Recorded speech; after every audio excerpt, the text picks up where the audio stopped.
So, ladies and gentlemen, here to give us an overview of the international hotel valuations, please welcome on stage Mr. Stephen Rushmore Jr. It's a real pleasure and honor to be speaking with you here this morning. I'm going to talk about hotel valuation trends on a global level. What happens in the United States is really a leading indicator for many other markets around the world. What is going on in the U.S. and many markets is about a 12 month to about a 2-year leading indicator of what's happening elsewhere. And like it or not, people in the United States are starting to realize that we are at the peak of the hotel cycle. And I would say that many other markets around the world are pretty close to peak or at peak as well. And when your market is at close to peak, you need to be prepared to hold on to your asset for about 8 years before you're going to get any sort of meaningful value appreciation.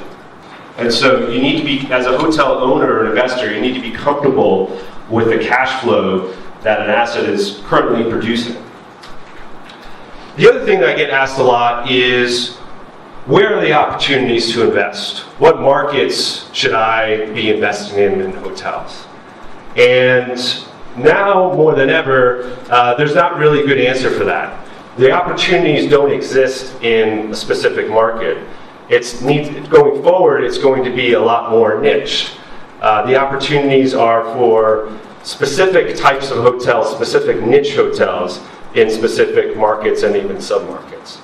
The last thing I'd like to talk about is Airbnb. And Airbnb is one of those topics that really touches the entire world when it comes to the hospitality industry. And there's been a lot of, speaking with people, there's been concern and anxiety about Airbnb. I think overall Airbnb does have a role in the leisure segment.